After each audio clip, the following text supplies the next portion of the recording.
Hello from the Bayer Water Utilization Learning Center. My name is Alex Rosa. I am the Learning Center Sustainable Agronomist, and the topic of today's video is cover crop termination.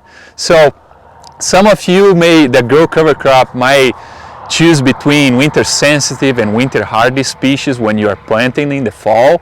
For those that opt for winter sensitive species, well, you don't need to worry too much about termination at this point, right? Because the winter temperatures probably or likely killed all your cover crops there, whether you had oats or radishes. Those would be the most common.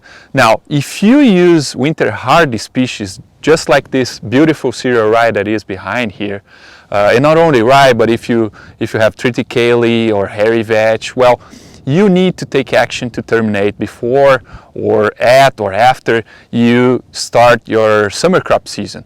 And that's what we are going to talk on this video.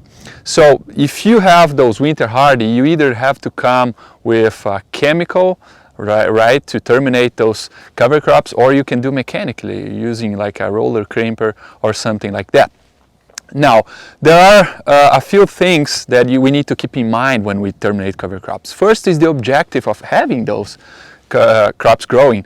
If you are interested in biomass in the spring, which is the case for winter hardy species, you want to take advantage of that. So if you keep those cover crops growing for April especially and part of May, you will end up having a pretty good biomass which will help you suppress a few weeds. You will add carbon to that soil and also cycle a few nutrients. Now, it is very important to consider a few things before you make that decision.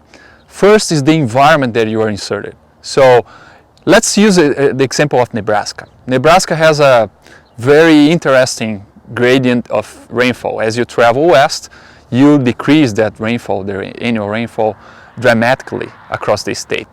So if you are in the east part of the state, for example, where you have about 30 inches of rain per year, you don't need to be that concerned about moisture. But still, if you're in a dryland area there, you likely want to terminate your cover crop maybe 2 weeks before planting corn or beans or at the planting date. That would be great.